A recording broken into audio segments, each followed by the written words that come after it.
Invite everyone to rise.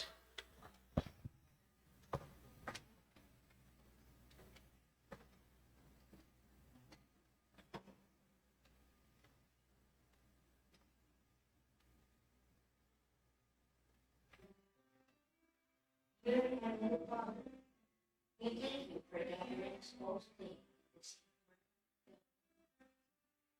We ask that you restore their greatness and bless their congregation. May we honor one another with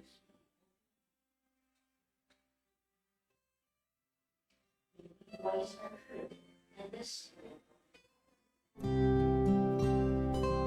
Bless everyone present today, that each may be able to share his or congregations.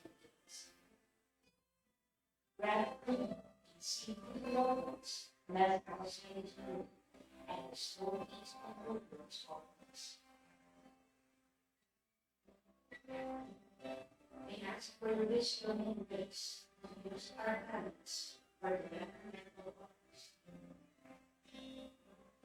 May the various activities related to this day pay success, prayer, and intervention. We gratitude, we offer this prayer in your name. Amen. Please take your seats.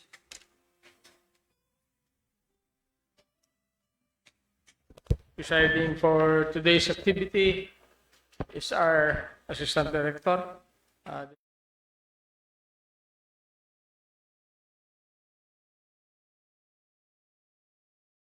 Thank you to all my co-members of the BAC, Secretariat, the TWG, and prospective bidders. Good morning. At exactly 9:36 a.m. today, July 2, this meeting is now called into order. Mr. BAC Secretary, can you BAC Secretariat, can you confirm the existence of quorum? Yes, Mr. Chair, we have a quorum, and please allow me to state the names of those who are in attendance. Ladies and gentlemen, besides the chairperson, Attorney Vincent Bosar Bartolo.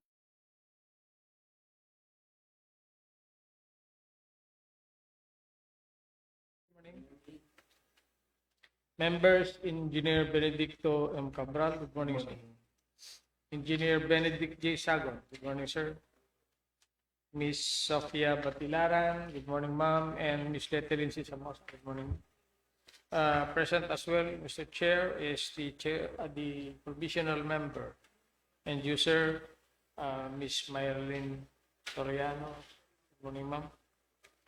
Also in attendance are the members of the technical working group headed by Miss Alfie Delia Esperlado. Good morning, ma'am.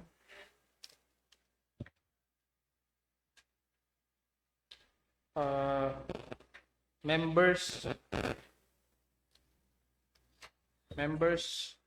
Engineer Rafi B. Fabros. Good morning, sir.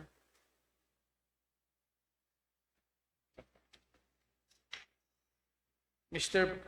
Paul Clen Erico Bitampok. Good morning, sir. Miss Jaya Piches L. Galvan. Good morning, ma'am. Miss April Lynn Oborgus.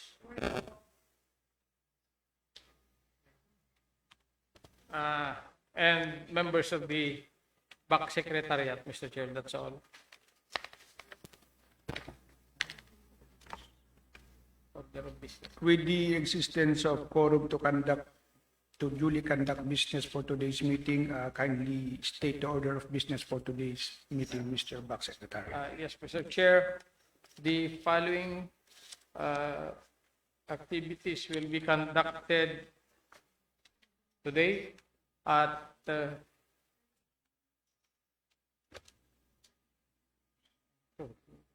9:30 is list of one lot, various printing machines including supply and delivery of consumables with provision of technical support.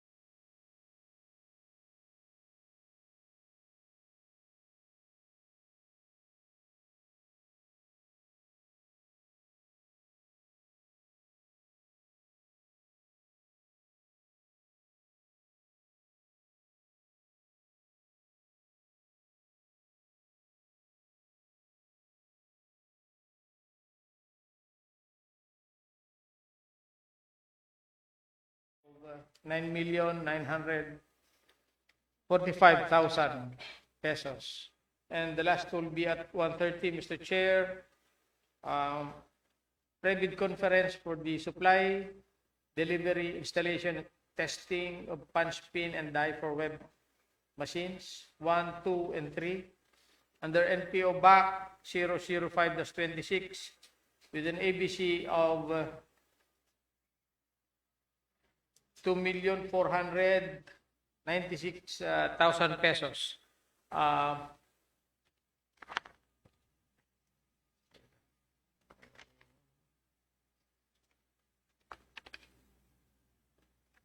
In this regard, Mr. Chair, may I request the body to acknowledge the presence of prospective bidders from Mercury International Security Printing Corporation, Mr. Sunny De Guzman, good morning, sir, and Ms. Judith Villaganas. Ma'am, good morning. We are now prepared to present the general rules, Mr. Chair. Yes, please, considering the presence of prospective bidders, kindly post the guidelines and rules of these proceedings. General rules. During the conference, all participants are expected to follow the general rules to ensure an orderly proceeding. Participants are requested to arrive on time. Bidders' authorized representatives who are physically present at the venue shall register and sign the official attendance sheet, while those participating through online platforms must indicate in the chat box their company name, company address, authorized representatives, email, and contact numbers. Proper meeting decorum must be observed at all times. Participants are required to keep their mobile phones on silent mode, observe courtesy and professionalism, and raise their hand if they wish to speak, waiting to be recognized by the presiding officer before doing so. All questions should be relevant to the subject matter being discussed, and unauthorized recording of the proceedings is strictly prohibited. Failure to comply with these rules may result in consequences, including warning, or removal from the conference in cases of serious or repeated violations.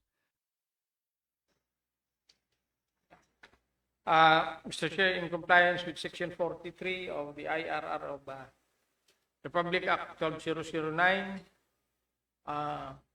mandating transparency in the conduct of procurement activities, the BAC Secretariat endeavored to send invitations to the following: the Executive Director of the Philippine Business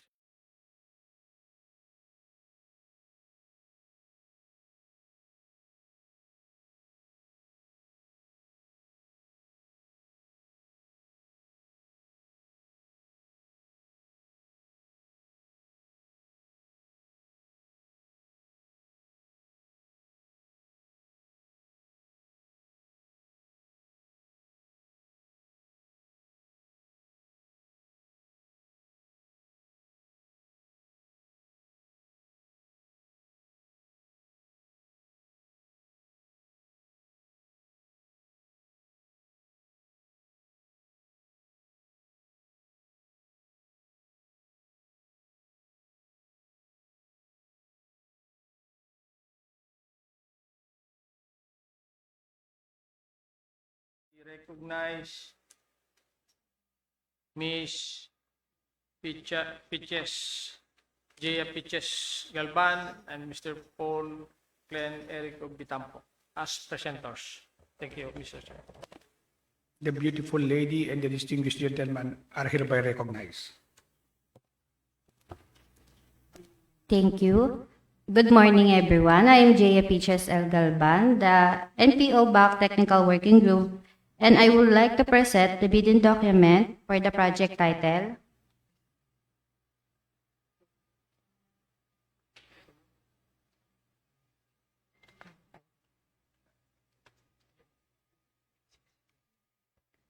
List of whatnot, various printing machines, including supply and delivery of consumables with with provisions of technical support and services through framework agreement with identification number NPO-BAC-FA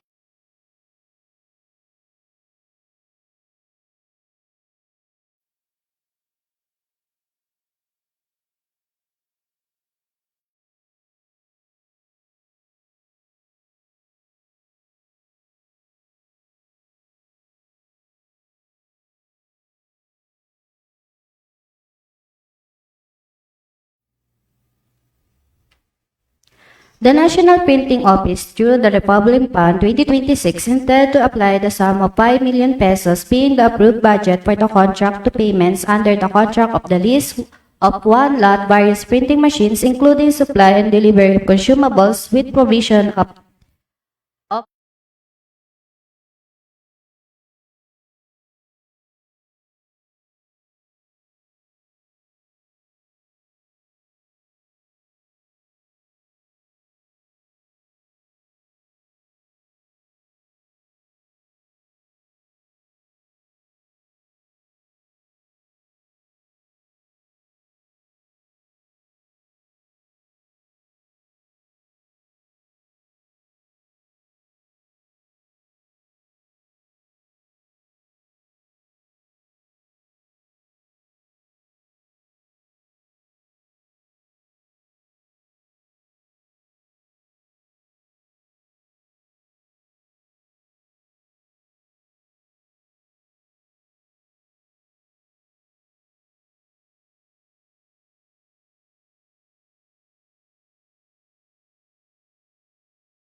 the pre-bid conference on July 2, 2026 at 9:30 a.m. at John Sylvanus Clis Training Room at 3rd floor of NPO building.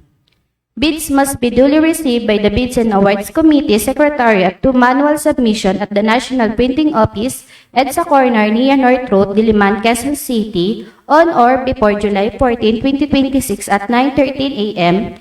Late bids shall not be accepted.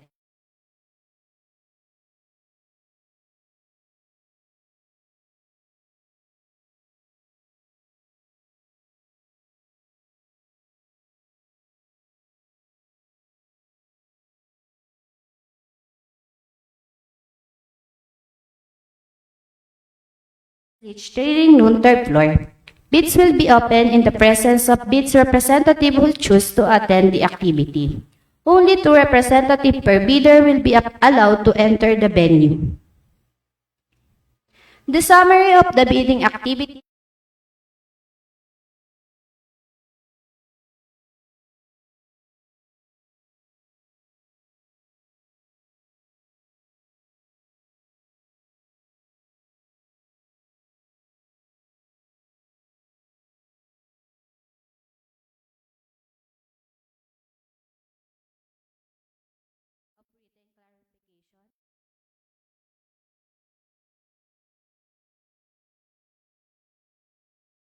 Tuesday, July 7, 2026. Deadline for submission and receipt of bids, Tuesday, July 4. Immediately after the deadline for the submission of bids, bid evaluation within 7 days after the opening of the bids. The MPO reserves the right to reject any and all bids, declare a failure of bidding or not awarded to the contract at any time prior to contract award in accordance with Section 70 of RA number 12009 without incurring any liability to the affected bidder or bidders. For further information, please refer to Roy Leo C. Pablo, Back Secretariat Head of Bids and Award Committee of National Printing Office, EDSA Corner, Nia North Road, Diliman, Quezon City. Contact number 8925-2182 or 0917-8155170 or email at backsecretariat@npo.gov.ph.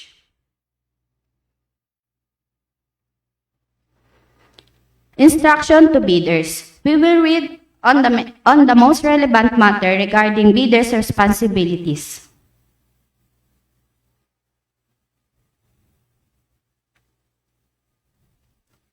Bidders' responsibilities. 6.1. The bidders or its duly authorized representative should submit an omnibus worth statement in the form prescribed in Section 8, Philippine Bidding Documents Related Form, as required in ITB Clause 12.18. 6.2. Before submitting their bids, the bidder is deemed to be acknowledgeable with all existing laws, decrees, ordinances, acts, and regulations of the Philippines which may affect the project in any way.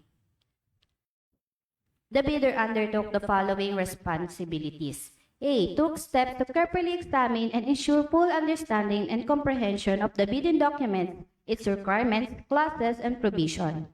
B. Acknowledge all conditions, local or otherwise, affecting the implementation of the contract. C. Made an estimate of the facilities available and needed for the contract to be bid, if any. D. Comply with the responsibility to inquire or secure the supplemental bid or bulletins as provided under ITB Clause 10.4.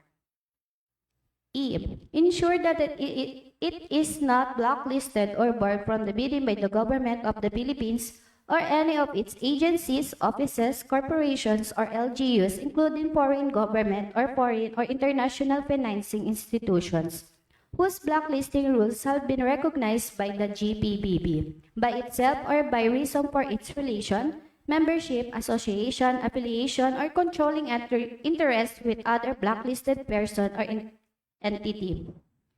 F. Ensure that each of the documents submitted in satisfaction with the bidding requirements is an authentic copy of the original, complete, and that all statements and information provided therein are true and correct.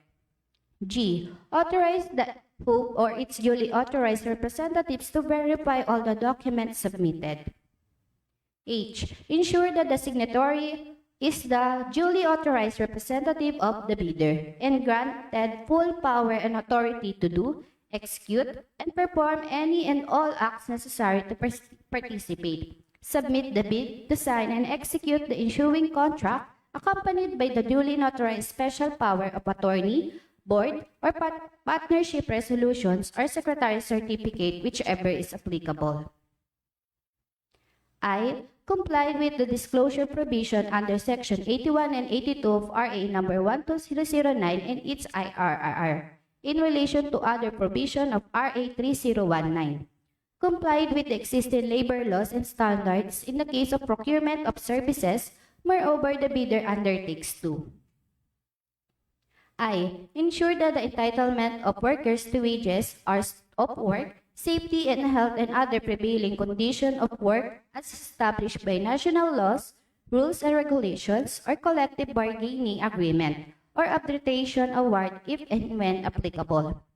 In case there is a finding by the procuring entity or the Department of Labor and Employment, or underpayment or non-payment of worker wages and wages-related benefits, the bidder agrees that the performance security or portion of the contract amount shall be withheld in favor of the complaining workers pursuant to appropriate provision of RA number 12009, without prejudice to the institution of appropriate action under the Labor Code, as amended and under social legislation. Comply with occupational safety and health standard and correction deficiencies, if any. In case of imminent danger, injury, or death of the worker, the bidder undertakes to suspend contract implementation pending clearance to resume from the Dole Regional Office in compliance with the work stoppage order and inform the workers of their condition of work, labor clauses under the contract specifying wages, hours of work, and other benefits under the prevailing of national laws, rules and regulation, or CBA arbitration award, if and when applicable through posting in two conspicuous place in the establishment premises. K. Ensure that it did not give or pay directly or indirectly any commissions, amount, fee, or any form of consideration, pecuniary or otherwise, to any person or official, personnel, or representative of the government in relation to any procurement project or activity. L. Examine all instructions, form, terms, and specification in the bidding documents. M. Determine and comply with all matters pertaining to the contract to be bid, including but not limited to the location and the nature of the project, climate condition, transportation facilities, and other factors that may affect the cost, duration, and execution or implementation of this project. Ensure that all information in the bidding documents, including bid or supplemental bid bulletins issued, are corrected and consistent. The procuring entity shall not assume any responsibility regarding the erroneous interpretations or conclusion by the prospective or eligible bidder out of the data furnished by the procuring entity. Failure to observe any of the above responsibilities shall be at the risk of the bidder concerned. 6.4. Further, the bidder shall bear all costs associated with the preparation and submission of its bid, and the procuring entity shall in no case be responsible or liable for those costs, regardless of those conduct or outcome of the bidding process. In case of failure of bidding, the bidding documents fee may be applied in the rebidding for the same project. Furthermore, the bidder should be aware that the procuring entity will accept bids only from those that have paid the applicable fee for the bidding documents at the office indicated in the invitation of the bid.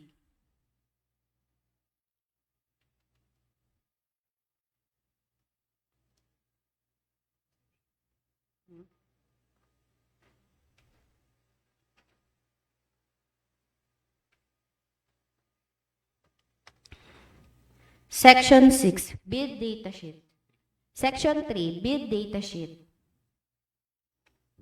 ITB Clause 1.1, the procuring entity, National Printing Office, the project title, list of one lot various printing machines, including supply and delivery of consumables with provision of technical support and services through framework agreement with identification number NPO-BAC-FAL-006.26. The number of plot is 1. ITB Clause 2, the funding source is the GOP through the source of funding as indicated below for 2026 in the amount of 5 million pesos. The source of funding is through the revolving fund. 5.2. Foreign bidders except those falling under ITB Clause 5.2 sub B may not participate in this project.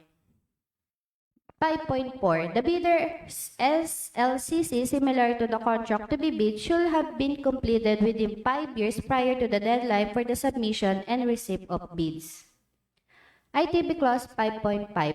For the purpose of similar contract, it shall be defined as 1. The bidder must have completed within a period of 5 years from the submission of the bid an SLCC the similar to the procurement project to be bid and whose value adjusted to current prices using the Philippine Statistic Authority consumer price indices. Bidder must present a combination of contracts completed within the same period provided their total value is at least 50% of the ABC.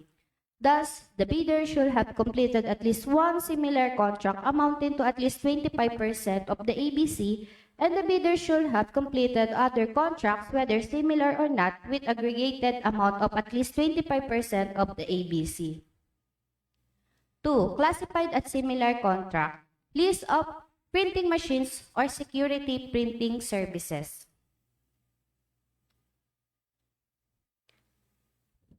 12. Documents comprising the bid, technical and financial components. 12.1. The first bid envelope shall contain the following technical documents, including the eligibility documents. A. Valid and updated PhilJEP certificate and registration, platinum membership, including Annex A of the PhilJEP registration. B. Original and duly signed statement of the bidder's single largest completed contract, similar to the procurement project to be bid, as provided in the bid datasheet ITB Clause 5.5 of the following documents. The bidder shall attach any of the following: official receipt, sales invoice, certificate of acceptance with at least satisfactory rating. Note, bidder is advised to include the contract person or number and or email of the client under the SLCC. C. The bidder's original and duly signed computation of the net financial contracting capacity must be at least equal to the ABC to be bid or committed line of credit from the universal or commercial bank in lieu of its NFCC computation. Must be at least equal to 10% of the ABC to be bid. D. The bidder's original and duly signed statement of all its ongoing government and private contracts, including contract awarded but not yet started, if any, whether similar or not similar in nature and complexity to the contract to be bid. E. Duly signed joint venture agreement. In case the joint venture is already in existence or duly notarized statement from all potential JV partners stating that they will enter into it.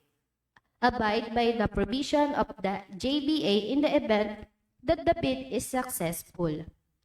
F. If applicable, original copy of bid security in the prescribed form amount in accordance with ITB Clause 16 and validity period under ITB Clause 15. If in the form of surety bonds, submit also the certification issued by the Insurance Commission, or if applicable, original copy of duly notarized bid securing declaration. G. Conformity with the technical specification under Section 6 and 7 of the bid documents and supplemental bid bulletin, if any which may include production or delivery schedule, manpower, requirements, and or after-sales parts if applicable. Original duly signed and notarized omnibus sworn statement in accordance with Section 54.3 of RA 12009 and if applicable, original notarized secretary certificate in case of a corporation, partnership or cooperative or original special power of attorney of all members of the joint venture, giving full power and authority to its officer to sign the OSS and do acts to represent the bidder. I. For the foreign bidders claiming eligibility by reason of their country's extension of reciprocal rights to Filipinos, a certificate from the relevant government office of their country stating that the Filipinos are allowed to participate in their government procurement activities for the same item or product. 12.2. The bidder bid envelope shall contain the following financial documents. J. Original of duly signed and accomplished financial bid form with proper reference or project ID number and bid bulletin number, if any. Each page shall be signed and initialed. K. Original of duly signed and accomplished price schedule in accordance with ITB Clause 13.1. Each page shall be signed or initialed. If applicable, certificate of domestic reference in accordance with ITB Clause 25. Note, notarized documents as indicated stipulated in herein checklist must bear the complete details of the notary public as follow. A. Name of the notary public. B. Office address and regular place of work or businesses. C. Validity of notarial commission. D. IBPOR number. E. roll number. F. PTR number. G. At least MCLE compliance 8 or as applicable. ITB Clause 12.4. The ABC is 5 million pesos. Any bid with financial component exceeding amount shall not be accepted. ITB Clause 13.1 Sub A. Not cost of incidental service are required. The price of the goods shall be quoted delivery duly paid or the applicable international commercial terms for this project.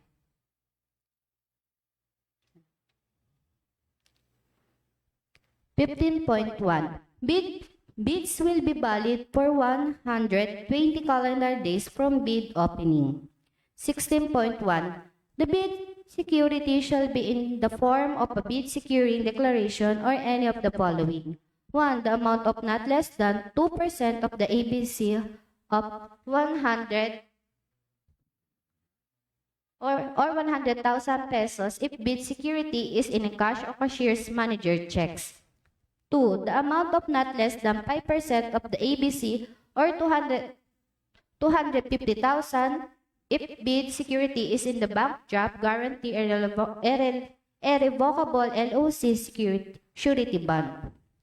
Bid securities other than a bid securing declaration shall be turned over to the MPO cashier section for custody. The bid securing declaration shall be in custody of the bank secretariat. Bid security shall not obtain any deletion, crossing out, expansion, or any form of correction. Otherwise, MPO may reject any security if any such intercalation, superimposition, or alteration affects any material information or feature of the documents. 16.2. The bid security shall be valid of 120 calendar days from the opening. 16.3. Substitution of the bid security is not allowed. ITB Clause 18. For the submission of the bid's proposal, 1. Each bidder shall submit only one copy of the first and second components of its bid. 2. Bidder shall enclose their technical document described in ITB Clause 12 in one sealed envelope marked technical component and the financial component in other sealed envelope marked financial component. Both envelopes shall then be enclosed in one single other or mother envelope marked bid, properly labeled, sealed, and signed by the bidder or its authorized representative. The markings on all envelopes shall contain the name of the contract to be bid in capital letters, bear the name and address of the bidder in capital letters, contain the contact number and email address of the bidder, be addressed to the procuring entity back in accordance with ITB Clause 1.5, bear the specific identification of this bidding process indicate in the ITB Clause 1.1, and bear a warning do not open before the date and time for the opening of bids in accordance with ITB Clause 19.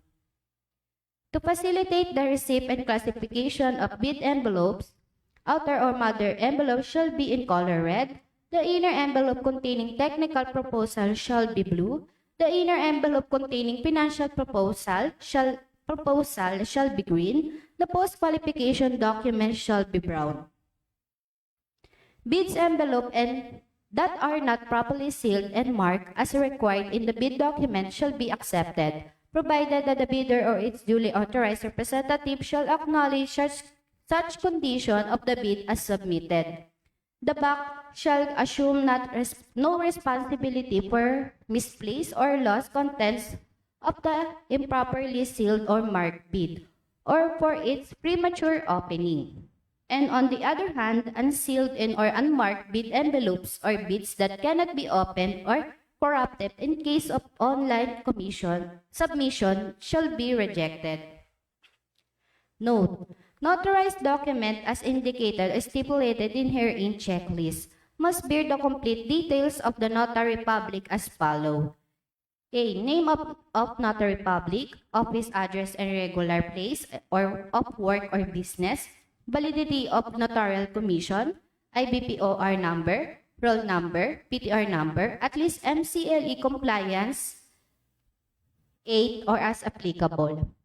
Any supplement bid bulletin issued by the BAC shall also be posted in the PhilJeps in any conspicuous place in the premises of the procuring entity and on the website or social media platforms of the procuring entity if available, or such other channels as may be authorized by the GPBB. It shall be the responsibility of all prospective bidders, including those who have properly secured the bidding documents, to inquire and secure supplemental bids bulletins that may issue by the BAC. ITB Clause 19. The address for the submission of bid is through manual submission at the National Printing Office, EDSA Corner, near North Road, Diliman, Quezon City. The deadline of the submission of bids is July 14, 2026 at 9:30 a.m. ITB Clause 22.1. The place of the bid opening is at John Silvanus Leach, Training Room, 3rd floor. The date and time of bid opening is immediately after the deadline of the submission of bids. 26.3 sub A. The award criteria shall be determined as lowest calculated and responsive bid.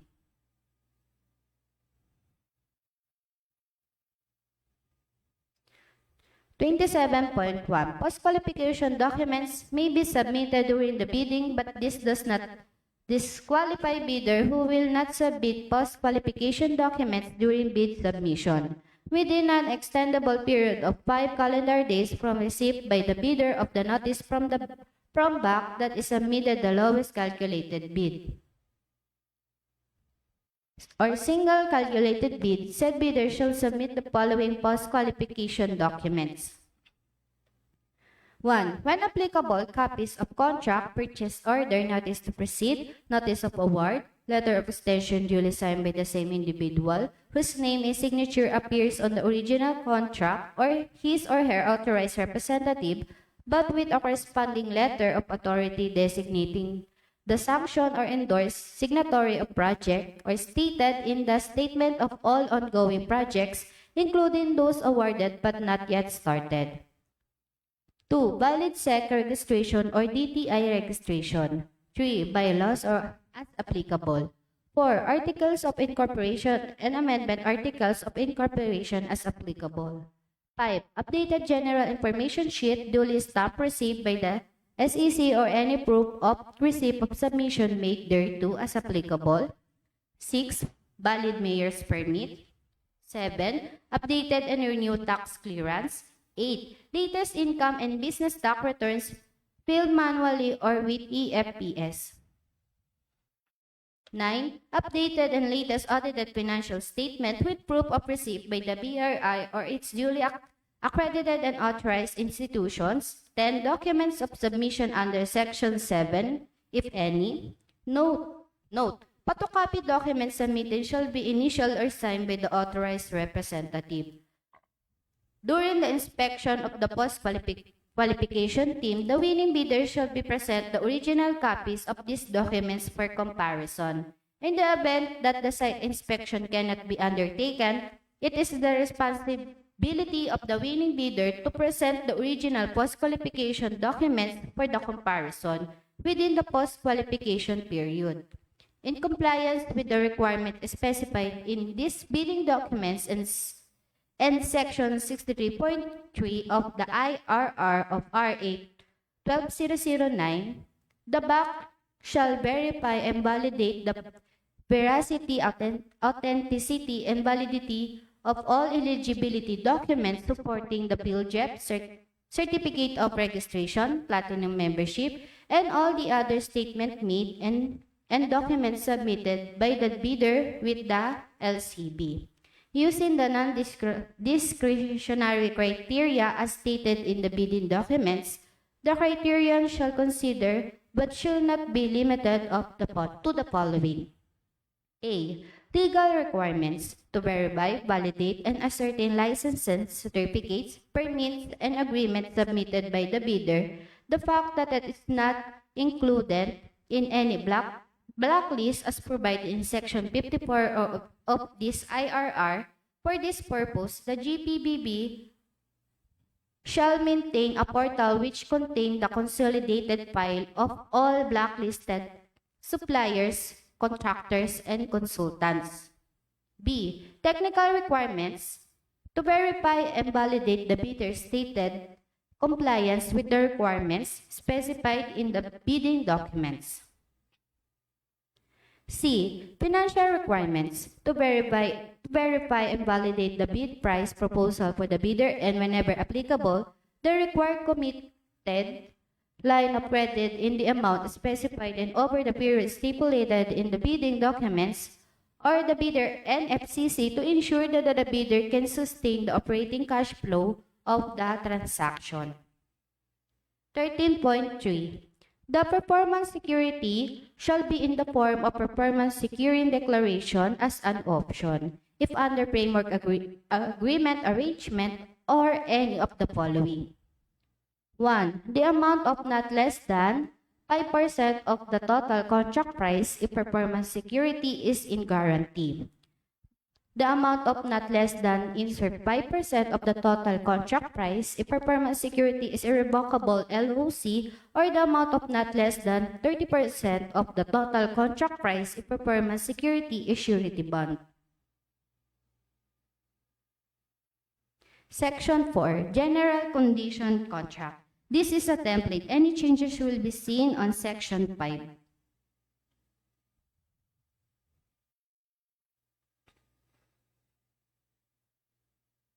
Section 5. Special Condition of Contract.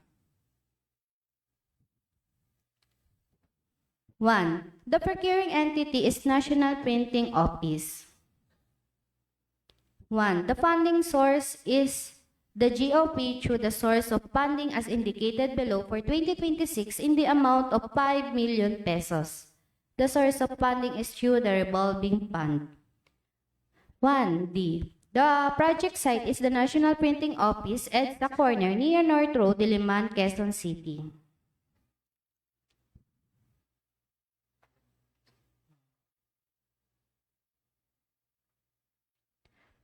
10.3.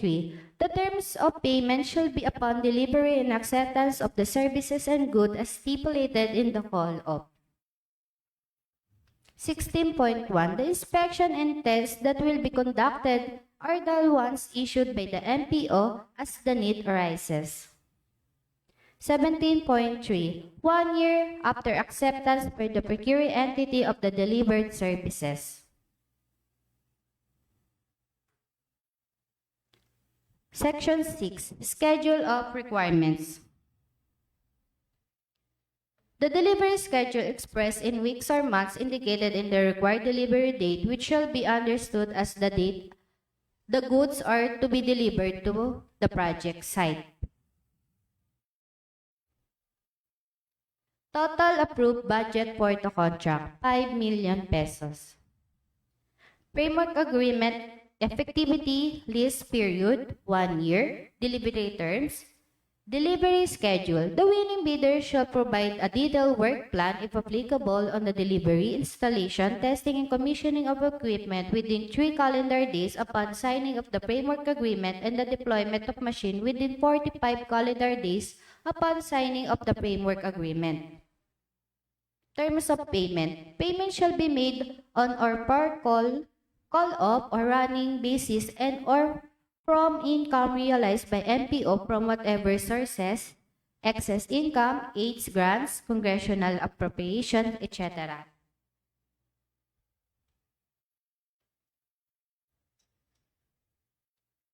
Technical specification. Bidder must state comply or not comply for each specification and provided the corresponding performance parameters for offered equipment. Each response must be supported by a clear documentary support in the bid and properly cross-reference. Acceptable evidence includes altered manufacturer sales brochures, official specification sheets, product samples, independent test results, and similar documents. Claim should be backed by the documentary support. If the evidence contradicts the claim, the bid may be rejected. Any false statement, whether in the compliance form or supporting documents found during the evaluation, post-qualification, or contract implementation may be considered fraudulent in accordance with the ITB Clause 3.1, without prejudice to the imposition of the appropriate administrative, civil, and criminal penalty in accordance with law. Additional requirements. 1. The winning bidder shall be submit duly notarized affidavit of the following: proof of ownership or the right to use the machines, equipments, peripherals under Section 6.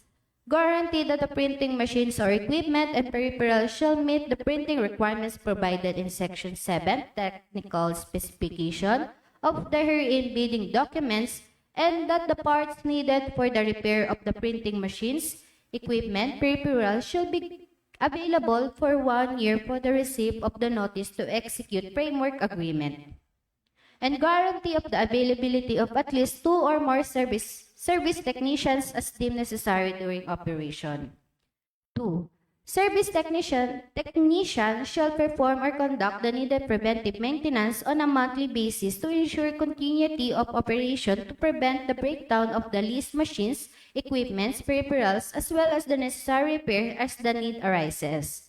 A report must be submitted to the procuring entity, duly certified by its representatives, with picture to substantiate the preventive maintenance and or repairs undertaken thereto. 3. The leased machine will be strictly for NPO. As such, no other printing job will be loaded on the leased machines.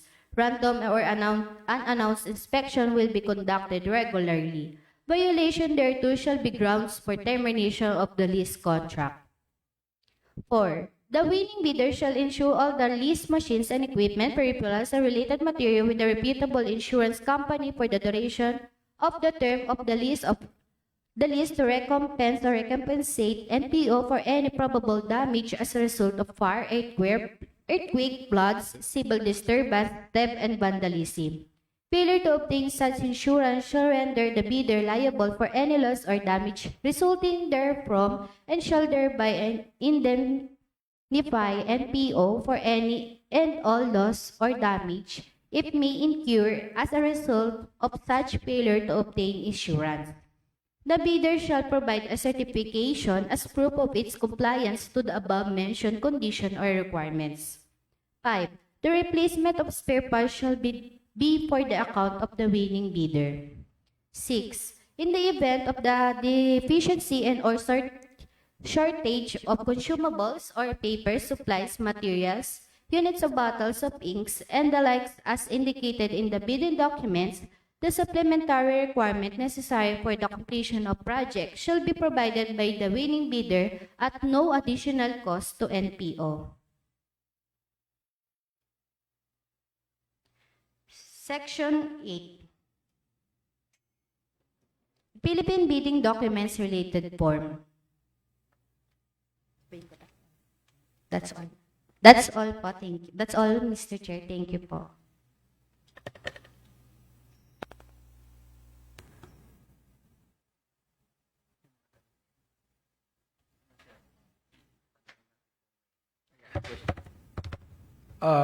Do you have any clarifications, questions, or queries?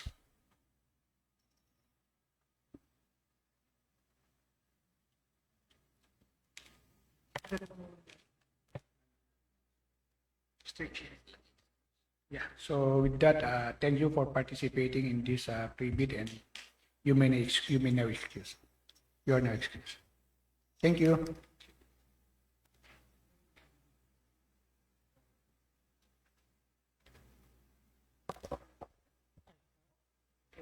Mr. Chair, since we still have few minutes to discuss the next project,